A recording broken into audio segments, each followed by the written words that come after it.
अस्सलाम वालेकुम and good evening everybody, watching news I. मैं हूं महर बुखारी। नाज़रीन, ऑपोजिशन के पास मैदान भी था, घोड़ा भी, लेकिन हमने देखा कि नेशनल असेंबली में मैदान जंग में ऑपोजिशन उतरी ही नहीं, और उसके बाद धमाकेदार प्रेस कॉन्फ्रेंसेस और एक ऐसा सिलसिला स्टार्ट हुआ है जिसको बहुत से लोग फवाद चौधरी के इन्फेमस इंटरव्यू से नफी कर रहे हैं कि उधर से बात शुरू हुई है लीडरशिप क्राइसिस और गवर्नेंस क्राइसिस की। मगर बहरहाल ये बात शुरू किस तरह हुई है -1 की, और ऑपोजिशन कितनी यकसू है इसमें, कितनी अक्रॉस द बोर्ड जो है इसके अंदर क्लैरिटी है इनकी डिमांड्स में, ये आज समझने की कोशिश करेंगे। क्योंकि पीपल्स पार्टी कभी कभार बात करती है, बिलावल भुट्टो ज़रदारी साहब बात करते हैं ऑप्शंस देने की कि दो ही ऑप्शंस हैं वजीर आजम के पास, या तो ये माफ़ी मांगे अवाम से और उसके बाद अहद करें कि सबको साथ लेके चलेंगे, या तो फिर हट जाए, रिजाइन कर दें। आज फिर बात हुई कि इनके साथ काम किया ही नहीं जा सकता, जब तक ये मौजूद हैं ये मुल्क नहीं चल सकता। PMLN बहरहाल खामोश है, PMLN खड़ी कहाँ है हम भी अभी समझने से कासिर हैं, क्योंकि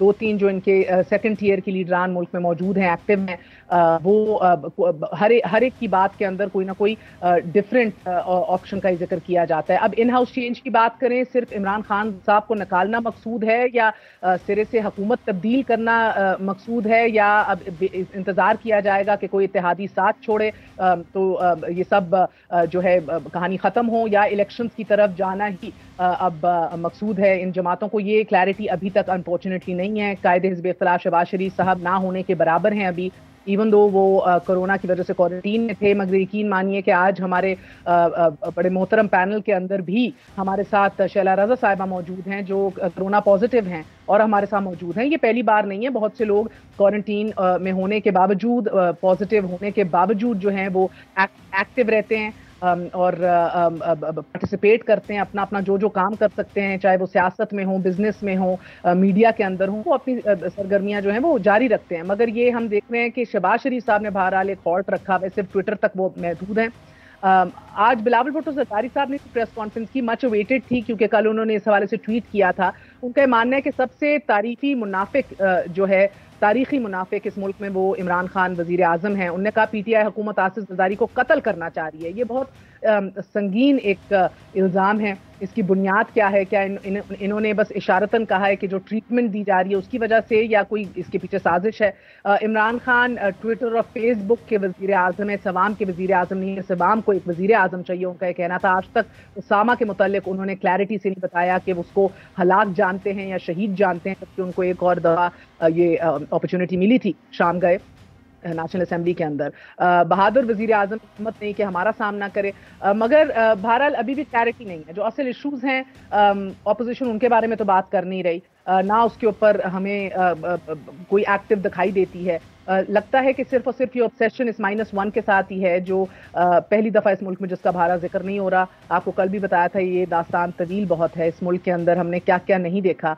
हमारी आज़ादी के फ़ौरन बाद ही हमने 4 गवर्नर जनरल एक दिहाई के अंदर अंदर तब्दील कर लिए, 7 वज़रा आज़म तब्दील कर लिए, नेशनल इलेक्शंस हमने कराए नहीं, मार्शल लॉ भी पहले 11 सालों में ही लग गया, totally in contrast to other countries around us, even अगर इस खित्ते में देखें। सो हम इस ऑब्सेशन से निकलेंगे कब? एक वक्फे के बाद हाजिर होते हैं, इसी के ऊपर हम बात करेंगे। आज हमारे साथ सेनेटर मुसद्दिक मलिक साहब मौजूद हैं PMLN की जानिब से, मलिका बुखारी साहिबा मेंबर कौमी असेंबली हैं तहरीक इंसाफ की, and parliament law and justice के ऊपर भी एडवाइज़र हैं। हमारे साथ साबिक डिप्टी स्पीकर शैला रज़ा साहिबा मौजूद हैं जो मिनिस्टर हैं for women development. A very short break, we are going to be right back.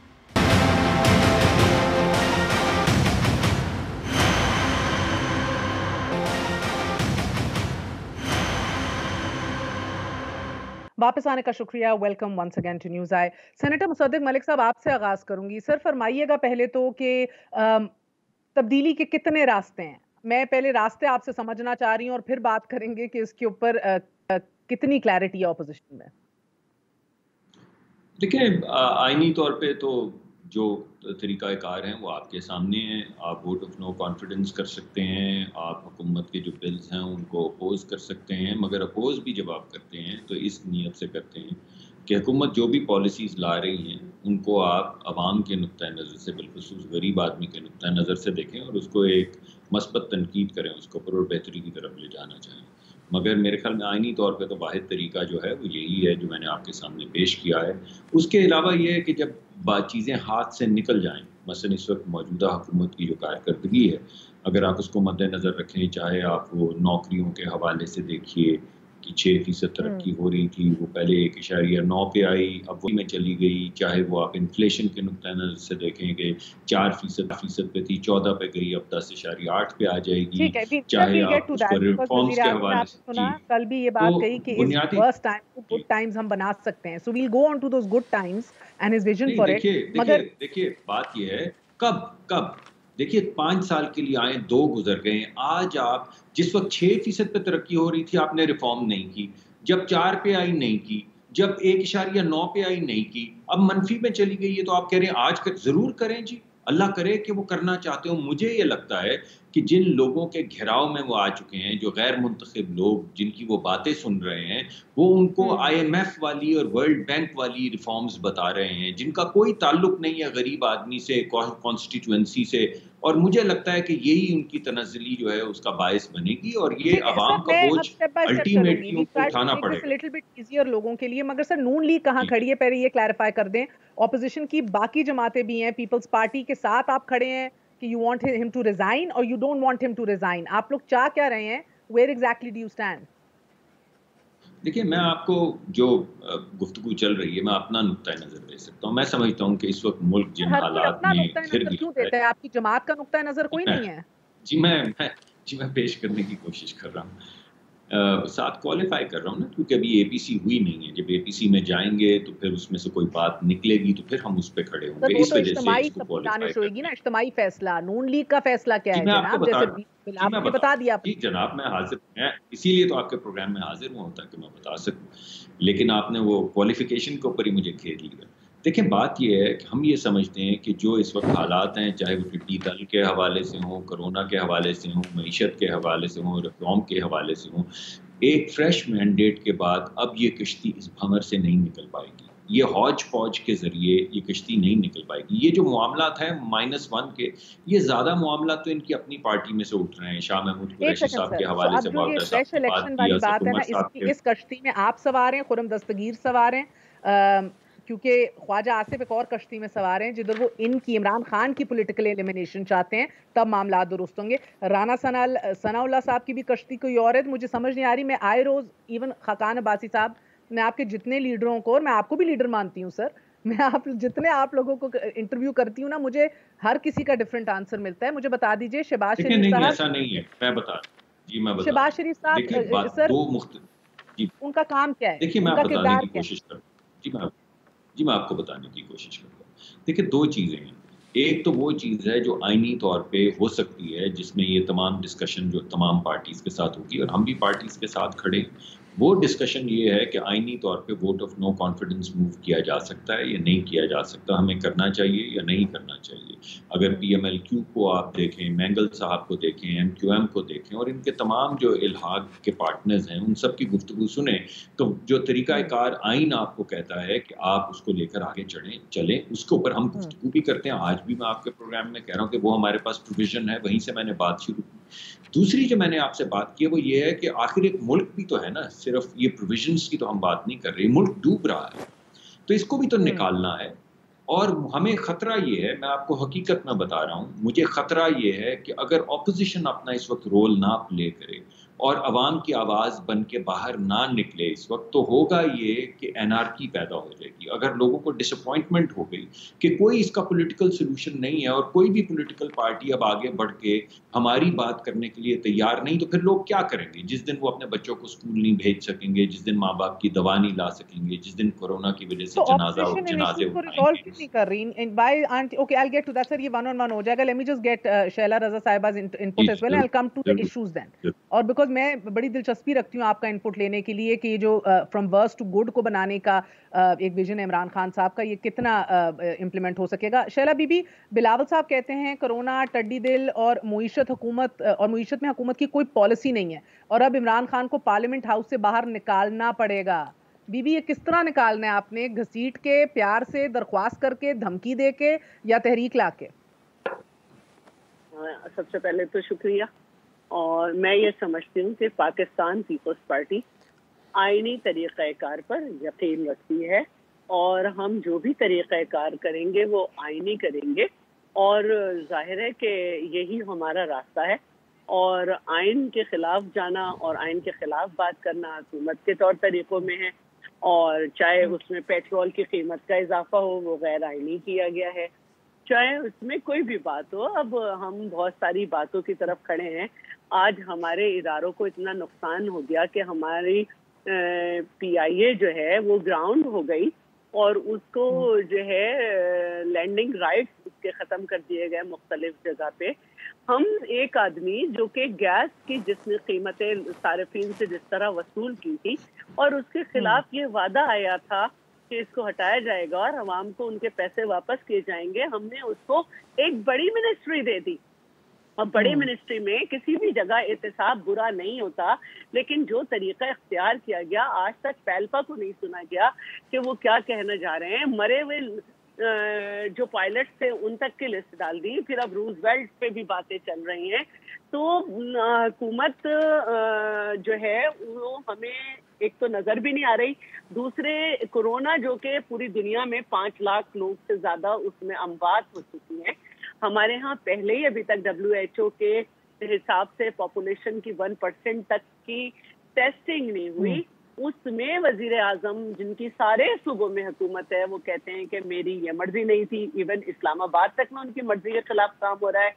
तो कोई एक टारगेट सबका वो मलबा ऑपोजिशन पे डालते हैं, लेकिन इंडस्ट्रियल और एग्रीकल्चर टारगेट्स तो उनके हाथ में होते हैं ना। जो भी हुकूमत होती है, ये दूसरा साल है, टिड्डी दल तक का वो मुकाबला नहीं कर पाए जबकि उनको 1 साल पहले कहा गया था। तो मैं ये समझती हूँ कि अपनी आवाम को ना रिलीफ देने वाले, अपनी मईशत को तबाह करने वाले और अपने ही इदारों को जब कहती हैं आईनी तौर पे तो आप बात ना करें क्या? ठीक है, बात जरूर करें, मगर उसके बाद ये बस बातें ही ना करें, प्लान भी बताइए। मुझे बताइए कि आप लोग, एक सेकंड, आप नंबर रखते हैं इनके खिलाफ? कोई मोशन आपने फाइल किया है? आप नंबर रखते हैं इमरान खान के खिलाफ? क्या आपको लगता है कि इनको वोट ऑफ नो कॉन्फिडेंस जो है वो मिलेगा अगर एक दफा फिर अगर मोशन ये लाया गया? या तो आप इत्तेहादियों के साथ छोड़ने का इंतजार कर रहे हैं या आप वेट करेंगे कि 5 साल पूरे करें? I need to understand that. And PIA की जो तक बात है ये भी बताइएगा। बीबी भी कहते हैं 90 से सिलसिला शुरू है प्राइवेटाइजेशन की बात करना। हमने 1997 में वर्ल्ड बैंक के इंटरनेशनल फाइनेंस के आर्म को एंगेज किया कि रिस्ट्रक्चरिंग ऑफ फाइनेंस की जाए। PIA की वो नहीं हो सकी, इट वाज ड्रॉप देन। आपके दौरे हुकूमत के अंदर भी फिर से बात हुई प्राइवेटाइजेशन के हवाले से। गालिबन 18 फरवरी का दिन था 2009 में जब PIA को ड्रॉप कर दिया आप लोगों ने प्राइवेटाइजेशन लिस्ट से। नवाज शरीफ साहब आए, उनके दौर में भी ये काम फिर शुरू हुआ, फिर यूनियंस ने स्ट्राइक किया, काम सारा खत्म हो गया। यूनियंस और एसोसिएशंस की प्रोटेस्ट की वजह से 2 बंदे भी कत्ल हो गए थे। अब ये लोग फिर कोशिश कर रहे हैं ये काम करने की। PMLN is very clear, Peoples Party साथ देगी कि नहीं देगी? प्राइवेटाइजेशन एक ही हल है या कोई इंटरनेशनल कमीशन बैठानी चाहिए कि जो एक इमेज पूरा खराब हो गया है?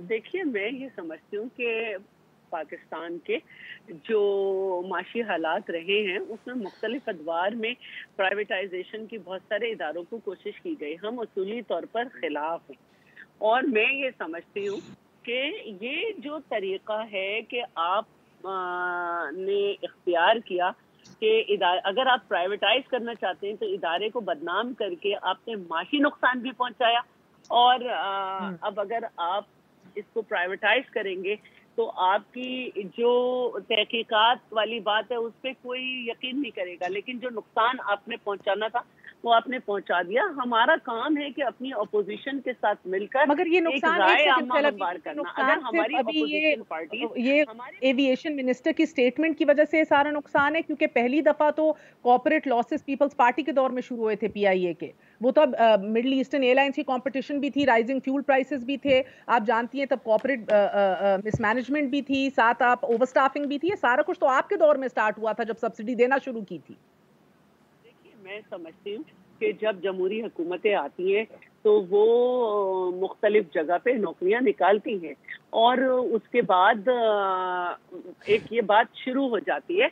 लेकिन अगर आप अपने इदारों से लोग निकालना चाहते हैं, आपने स्टील मिल में भी आपने हाथ डाला, आपने लेडी रेडिंग हॉस्पिटल में 20 साल के लोग मुलाजमीन की तनख्वाहों को फिक्स एक तनख्वाह कर दिया। आप सब कुछ कर रहे हैं, लेकिन अपने इदारे को इस तरह बदनाम करना, आप जहां और बहुत सारी बातें कर रहे हैं, यही बात नवाज शरीफ गवर्नमेंट में हुई थी कि उन्होंने उन लोगों को भी जो पब्लिक सर्विस कमीशन करके और मुख्तलिफ कमीशन करके मुख्तलिफ इदारों में लगे थे, उन्होंने उनको निकाल दिया था कि ये पीपल्स पार्टी के दौर में लगे हैं। तो वो छानबीन हो सकती थी, लेकिन आप इस तरह से अपने इदारे के सारे बिठा देंगे। पहले ही हमें नवाज शरीफ के दौर में ये शिकायत थी कि हमने दूसरे मुमालिक को लैंडिंग राइट्स अपने यहाँ ज्यादा देकर पीआईए को नुकसान पहुंचाया है।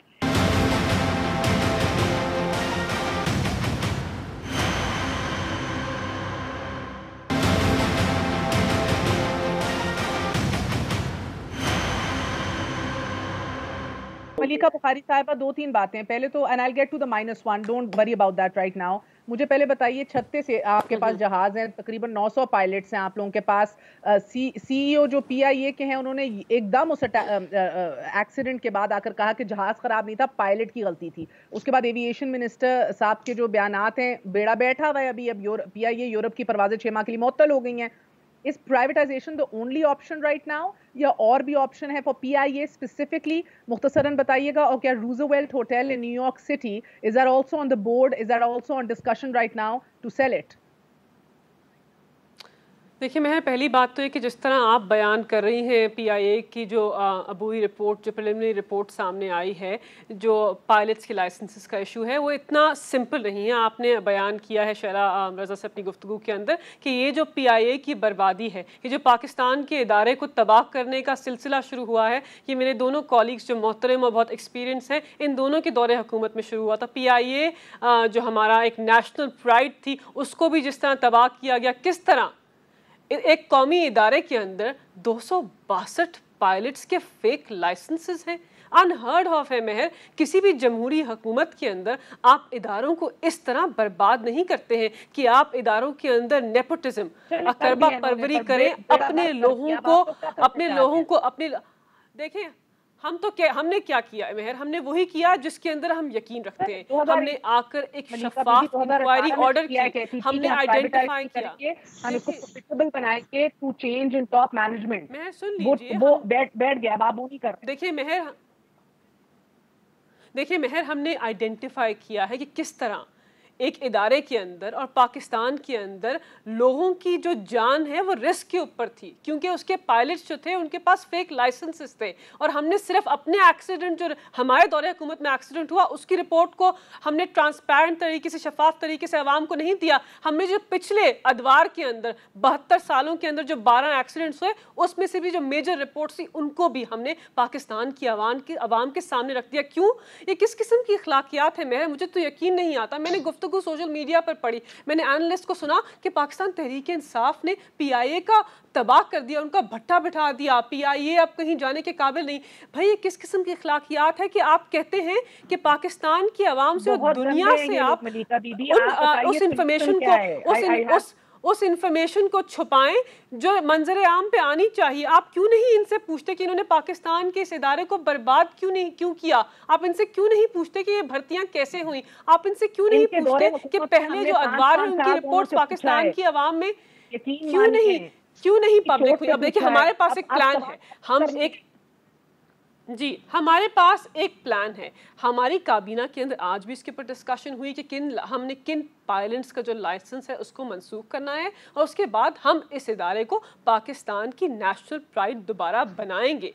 हम इस इदारे को ठीक करेंगे, हम इस इदारे से जो लोग डी मेरिट्स के ऊपर आए हुए हैं उनको बाहर निकालेंगे और इदारे को शफाफ बनाएंगे, उसकी रीऑर्गेनाइजेशन करेंगे। और यही हमारी रिफॉर्म की हिकमत अमली है। हमने पाकिस्तान पोस्ट को भी इसी तरह रिफॉर्म किया। हमने जो कार्टेल्स और माफिया का शुगर का इशू था, उसके अंदर भी, उस एरिया के अंदर भी ऐसे ही रिफॉर्म लाएंगे। और वजीर आजम ने अपने अवामी एड्रेस के अंदर पाकिस्तान के ऐवान के अंदर कह दिया है कि हम आगे जैसे बढ़ेंगे, पाकिस्तान के हर माफिया, कार्टेल और हर उस इदारे को ठीक करेंगे जिससे पाकिस्तान की आवाम के पैसे का ज़िया हो रहा है। पाकिस्तान जब हमने मेहर हुकूमत ली, लास्ट पॉइंट, तो छह इदारे जो थे 750 अरब खसारे में थे। तो मेहर ये कोई भी किसी भी हुकूमत के लिए सस्टेनेबल मॉडल नहीं। स्टील मिल्स को हमने 5 साल मेहर 34 अरब रुपए एक बंद इदारे को दिए। मैंने इसके ऊपर अनगिनत प्रोग्राम किए हैं कि इस बड़े हाथी को आपको कहीं ना कहीं ठिकाने लगाना पड़ेगा। I agree with you. मैं नवाज शरीफ साहब के भी प्रोग्राम से शॉर्ट चला सकती हूँ, बल्कि प्रोड्यूसर को इस्लामाबाद में कहिएगा प्लीज कि मियाँ साहब का भी शॉर्ट है तो निकालिए कि उस आदमी को हुकूमत करने का हक ही नहीं है अगर वो ये पब्लिक सेक्टर एंटरप्राइजेस का एक दफा फैसला नहीं होता इस ब्लीडिंग का। But we expect answers from you. आप गवर्नमेंट में, मैं नवाज शरीफ से अभी सवाल नहीं पूछूंगी, he is not in government. मुझे ये बताइए, रूजवेल्ट होटल को बेचने जा रहे हैं, यस और नो? देखिए मेहर, इसके ऊपर पूरी एक कोई तफसीली मेरे पास इंफॉर्मेशन नहीं है, इसलिए मैं आपके प्रोग्राम के वसूख से नहीं कह सकती हूँ। बट आई थिंक कुछ इन्फॉर्मेशन मंजर आम पे आई है, उसकी वेरिफिकेशन रिक्वायर्ड है, लेकिन इसको रूल आउट नहीं कर सकते। जी ठीक है। डॉक्टर मुसद्दिक मलिक साहब, मुझे बताइएगा कि ये एक तो 2016 में by end of 2016 I remember आप लोगों के टेन्योर में पहली दफा 3 अरब तक डेट बढ़ गया था। इसका बेसिकली पीआईए का जो बर्डन था ये बढ़ चुका था in your time, and then the subsidies and the bailout started and it's been a nightmare since then.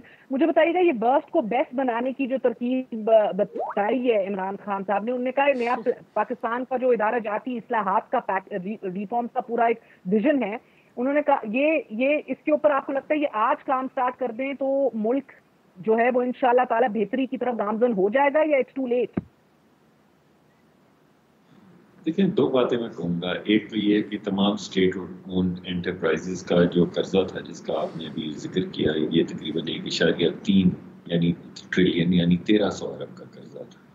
अब ये 2100 अरब का हो चुका है। यानी आप ये देखिए कि 20 महीने में 1300 से 2100 अरब का कर्जा हो चुका है। तो फिर क्या कारकर्दगी हुई? आप हुकूमत में आए हैं, प्रॉब्लम जो हमें आ रही है बारहा वो ये कि हम किसी भी चीज़ की बात करें तो बजाय इसके कि ये कहें कि हाँ हम हुकूमत में हैं, हम जिम्मेदार हैं, हम लोगों का वोट लेकर आए हैं, हमने ये काम किया है, ये रहता है, ये हमसे नहीं हो पाया, ये शुरू करते हैं हर चीज़ का जिक्र 2008 से, फिर 2012, फिर 2014, फिर 2016। चीनी आज महंगी होती है, ये कहते हैं 10 साल पहले पीपल्स पार्टी ने कुछ किया था, 4 साल पहले PMLN ने कुछ किया था। आटा पूछें वही जवाब, बिजली का पूछें वही जवाब, गैस का पूछें वही जवाब। आज इन्होंने कम की पेट्रोलियम की कीमत, सारे मुल्क से पेट्रोल गायब हो गया, सवाल पूछें वही जवाब। आप इनसे पूछें कि अदविया क्यों महंगी हुई? आपके दौर के अंदर अदविया 300-400% महंगी हो गई, आपने खुद अपना वजीर हटाया। सवाल पूछें कि क्यों हटाया पिछला दौर। लेकिन बात यह है कि अगर आप वोट लेकर आए हो ना तो फिर आप ये नहीं कह सकते कि हम जिम्मेदार हैं, फिर आपके ऊपर वोट का बोझ होता है। तो पहली बात तो मैं ये जवाब दूंगा कि ये बड़ी अजीब सी बात है जो ये कर रहे हैं। हमारा नुक्ता नज़र, जो मेरा भी और हमारी पार्टी का भी नुक्ता नज़र एक ही है, हम ये समझते हैं कि कुछ ऐसे काम हैं जिनके अंदर पब्लिक गुड ज़्यादा होता है, उसमें ज़रूर हुकूमत जो है उन यूटिलिटीज़ को चलाए। बाकी जो इदारे हैं उनको प्राइवेटाइज करना चाहिए।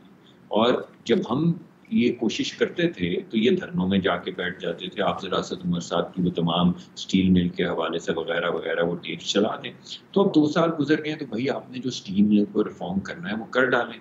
अगर आपने किया होता तो मैंने आपको जो नंबर बताए हैं, जिस तरह कर्जा बढ़ा है 2.2100 अरब का कर्जा जो बढ़ा है, यानी 20 महीनों के अंदर जो 800 अरब आपने कर्जा बढ़ाया है, ये कैसे बढ़ाया? आपने इस्लाहात करके बढ़ाया। और आप कब इस्लाहात करेंगे? आप कुल मिला के 5 साल के लिए आए हैं जिसमें से 2 साल तो गुजर चुके हैं। तो मुझे ये लगता है कि जो इंसान की कामयाबी का बायस बनती है, बात 5 साल मुकम्मल कर लेंगे फिर। और बताइए कि आज अगर इमरान खान साहब को कोई रिप्लेस कर देता है विद इन तहरीक इंसाफ तो आप लोग मुड़ेंगे एक वक्फे के बाद। Stay with us on news I. आपको ये भी बताती चलूं नाजरीन के स्पीकर के खिलाफ भी एक अदम एतमाद तहरीक की बात और बात गश्त इधर खुलेआम हो रही है, उसकी तैयारी हो रही है। एक वक्फे के बाद बात करेंगे।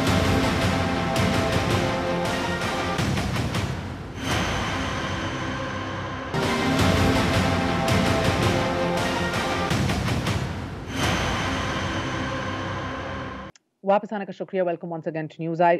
Senator Musadik Malik, I will start with you again. मुझे ये क्विकली बताइएगा सर, आखिरी सेगमेंट है कि क्या इमरान खान को अगर रिमूव करके एक और वजीर आजम लाया जाए तो आपको लगता है कि हालात बेहतर हो जाएंगे? Will that be okay? First option, MCQs दे रही हूँ। Option number B, you sit it out for 5 years, इनको टर्म मुकम्मल करने दें मिसाक जमहूरियत के मुताबिक। एंड ऑप्शन सी जो है वो ऑफ कोर्स इलेक्शंस है, like you want elections before 2023। जी, देखिए, पहली बात यह है कि जो आईनी तरीक़ाकार है वो तो यही है कि कोई वोट ऑफ नो कॉन्फिडेंस, जिनके अपने हवारियों की आप गुफ्तगू सुन लें, आखिरी सेगमेंट है, मैं तफसील में नहीं जाऊंगा, फैसल वावडा साहब की बात सुन लें, तो मुझे लगता है कि ये कश्ती भंवर में फंस चुकी है। आईनी तौर पे यही तरीका है। जो अहम चीज़ है जो मैं आपके सामने पेश करता हूँ, 5 साल तो ये नहीं काट सकेंगे। उसकी वजह ये है कि जो मुआशी हालत है, मुझे ये लगता है कि ये दूसरा क्वार्टर गुजर जाएगा जब टैक्स के आपके सामने आएंगे नंबर्स, तो आपको पता चल जाएगा कि हमारे पास इस मुल्क में लोगों की तनख्वाहें देने के पैसे भी नहीं रहेंगे जिस तरह ये मईशत चला रहे हैं। इस वजह से ये कैसे चलेगी? जब दिवालिया हो जाएगा तो कैसे चलाएंगे? हर चीज़ जब लुट जाएगी, यानी टिड्डी दल खेत तबाह कर देगी, कोरोना से हमारे बुजुर्गों की जानें चली जाएंगी, नौकरियां चली जाएंगी, महंगाई आ जाएगी, पैसे नहीं रहेंगे तनख्वाह देने के, इदारे चलाने की, तो फिर कैसे ये मुल्क चलेगा? तो मुझे नहीं नजर आता कि इस डिस्पेंसेशन के साथ, इस टीम के साथ ये मुल्क 5 साल चला सकते हैं। आखिरी बात जो मैं करूंगा वो बहुत इंपॉर्टेंट बात है। देखें, मैं आप सूबों के नाम नहीं लूंगा, लेकिन कुछ सूबे ऐसे हैं जहां पे ये अजीब किस्म की मिलिटेंट तंजीमें काम कर रही, बाकी सूबों में नहीं कर रही। उसकी वजह यह है कि जब आप करेंगे मुआजना तो आपको पता चलेगा कि जिन सूबों में सियासी ऑपोजिशन मौजूद है और लोग समझते हैं कि सियासत के रास्ते से वो अपनी आवाज़ बुलंद कर सकते हैं, वहाँ पे सिर्फ सियासत होती है। मगर अगर ये बैंकरप्ट हो जाए, अगर ये आवाज़ ना उठाए ऑपोजिशन, अगर बाहर निकल के, और गैर जमहूरी तरीके से हम इनको उठाने की बात नहीं कर रहे, मगर ये तो हमारा हक है ना। जैसे ये मांगते थे कि हम प्रोटेस्ट करें, अगर हम अवाम के हक में ये प्रोटेस्ट नहीं करेंगे तो होगा ये कि आपको मुल्क के अंदर एक केओस और एनार्की नजर आएगी। ये आपने मुझे पहले भी बताया सर, मैं तब भी समझने से कासिर थी कि कोरोना का मामला है, वरना आपसे जरूर पूछती कि आप कोरोना से पहले देख लीजिए ना, आप देखिए कोरोना से पहले, sir I am talking about your, corona से पहले देख लीजिए, I am talking about your role.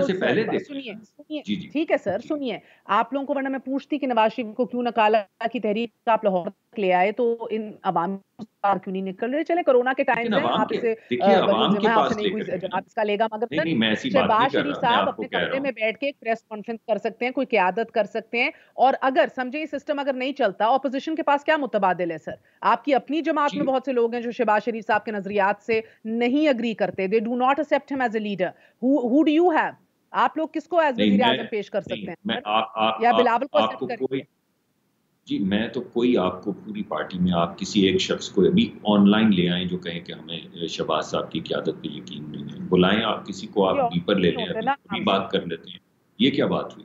यानी हमारी पार्टी के सदर हैं, आप प्रोग्राम में कह रही हैं कि कोई नहीं मानता। कौन नहीं मानता? आप उसको ऑनलाइन ले आए, जरा मैं उनसे पूछ लेता हूँ, जरा मेरे सामने कहें वो नहीं। और ऑफ द रिकॉर्ड जितना नुकसान शहबाज शरीफ साहब ने पिछले 2-2.5 साल में आपकी जमात को पहुंचाया है, वो अल्लाह का करम हुआ कि मरियम बीबी जेल से निकली और सांस में और जान में जान आई आपकी जमात की। आपकी सियासी तज्जिए को तो मैं कुछ नहीं कह सकता ना, आपका तज्जिया है, लेकिन ये तो हमारा हक है कि हम अपनी पार्टी की रिप्रेजेंटेशन करें, और मैं समझता हूँ कि ये हमारी पार्टी की गलत रिप्रेजेंटेशन हो रही है।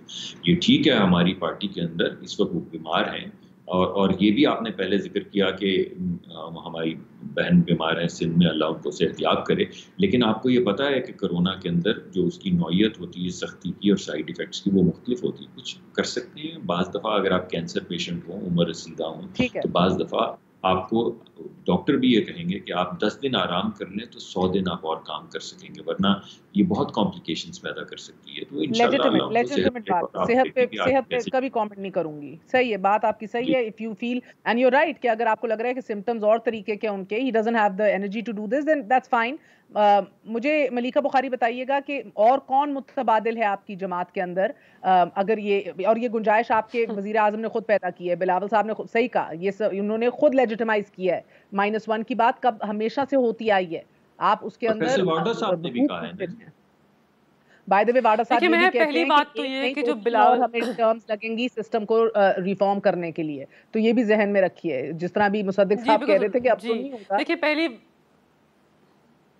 जी, मेहर बात ये है कि बिलावल साहब की जो स्पीच है, जो उनका रवैया है, उनकी बयानबाजी, ये दो चीज़ों की अक्कासी करती है। पहले तो ये मज़ाक का केस है कि वो इस किस्म की बातें करते हैं। दूसरा ये कि जो उनकी सियासी नापुख्तगी है, ये उसकी भी अक्कासी करती है। ये हमेशा कहते हैं मैं भुट्टो का नवासा हूँ, जमहूरियत बेहतरीन इंतकाम है, जमहूरी फ़लसफ़ों का बहुत बड़ा लेक्चर पाकिस्तान के ऐवान में अंग्रेज़ी में आकर बारहा देते हैं, लेकिन जमहूरियत के मानी नहीं समझते हैं।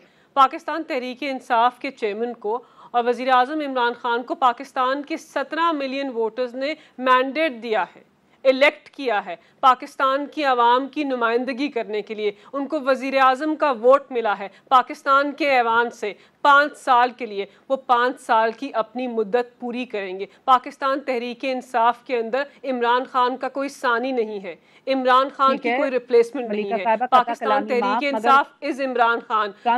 हम इनके इस रवैये को मानते हैं। जी भी सुन लीजिए, चंद लाख वोट तो ये गरीब हिज़्ब साहब का भी प्लीज ये तो ऐसी तो नहीं उसके आ गए ऐवान के अंदर, जिनको आप कहते हैं they don't matter, they do matter. इनके पीछे भी जिंदा लाशें या गधे नहीं है, जिसको इमरान खान साहब ने ये बात इस्लाहात यूज की थी बिफोर इलेक्शन। जरूर हो, लेकिन इस वक्त अक्सरियत हमें मिली है, जरूर हो। तो हम तो ये इसीलिए तो ये ऐवान में आए हैं, इसीलिए तो अवामी नुमाइंदे हैं। देखिए मेहर बात क्या है, एक विजन लाए। मगर बीबी आप लोग, बहुत से आप लोग हैं जो फवाद चौधरी के बयान से नहीं अग्री करते। अली मोहम्मद साहब ने भी ट्वीट किया कि इमरान खान गया तो वो हमारी पार्टी की पॉलिसी नहीं है, वो हमारी पार्टी की पॉलिसी नहीं है। बसत एहतराम फवाद चौधरी साहब के साथ, वो उनकी अपना इनफरादी बयान है। देखिए लास्ट पॉइंट मुझे कहने दें, क्योंकि ये बार बार कह रहे हैं कि इनकी ये सारी, मैं just give me 2 minutes interrupted. देखिए ये बार बार कह रहे हैं कि इनका जो ये रवैया है, जो इनकी ये मूवमेंट है, जो इनका ये डिमांड है इमरान खान साहब के बरतरफ होने की आईनी तौर के ऊपर, ये मबनी है पाकिस्तान की अवाम की ख्वाहिशात के ऊपर, पाकिस्तान की अवाम की तरजीहात के ऊपर। बिल्कुल गलत में है। इनकी सारी सियासत बसत एहतराम इनकी अपनी ज़ातियात के ऊपर मबनी है। इनकी ये जो मौरूसी सियासत का 2 पार्टी सिस्टम था, उसको जब हमने तोड़ा तो इनको पाकिस्तान तहरीक इंसाफ से इख्तिलाफ शुरू हुआ। ये गवर्नेंस की बात करते हैं, क्या तब पाकिस्तान की अवाम मेहर रो नहीं रहे थे जब ये पाकिस्तान के ऊपर 30,000 अरब का कर्जा चढ़ा रहे थे, जब ये हर साल FBI का टारगेट मिस करते थे, जब ये पाकिस्तान के इदारों को मकरूज कर रहे थे, जब मेहर, मैं बताती हूँ मुसद्दिक मलिक साहब, उसका मेरे पास जवाब है। जब ये पाकिस्तान की एक्सपोर्ट्स को मेहर 25 बिलियन से 20 बिलियन के ऊपर लेके आ रहे थे, ये किस किस्म की गवर्नेंस थी कि पाकिस्तान को पहली दफा पाकिस्तान मुस्लिम लीग नवाज ने कॉटन का नेट इंपोर्टर बनाया, पाकिस्तान पीपल्स पार्टी ने गर्दिशी कर्जे स्टार्ट किए, पाकिस्तान मुस्लिम लीग नवाज ने 1300 अरब का गर्दिशी कर्जा छोड़ के गए। देखिए मेहर, ये गवर्नेंस की बात नहीं है, ये इनके इक्तदार की बात है, ये इनके जातियात की बात है, ये इनके एहतसाब की बात है, पाकिस्तान की अवाम की बात नहीं है। पाकिस्तान की अवाम तो अपना वोट दे चुके, अपना फैसला कर चुके। ठीक है जी, मुसद्दिक साहब जवाब दीजिए, एंड आई होप शैला बीबी स्टिल कनेक्टेड। मैं ऑनलाइन हूं। जी मैं 1 मिनट में बात करूं। देखिए पहली बात, इन्होंने सर्कुलर डेट का कहा, हमने सर्कुलर डेट इनके मुताबिक छोड़ा 1100 अरब का, ये 2000 अरब का कैसे हो गया? स्टेट ओन्ड एंटरप्राइजेस का मैं आपको बता चुका हूँ। फैसल बावडा की बात का जवाब नहीं दे रही, जिन्होंने काबीना में कहा कि पलकना झपकना वजीर आजम, ये 2 लोग ताक लगा के बैठे हैं और साजिशें कर रहे हैं। ये कौन लोग हैं? ये हमारी पार्टी के लोग हैं जो ताक लगा के बैठे हैं और साजिशें कर रहे हैं।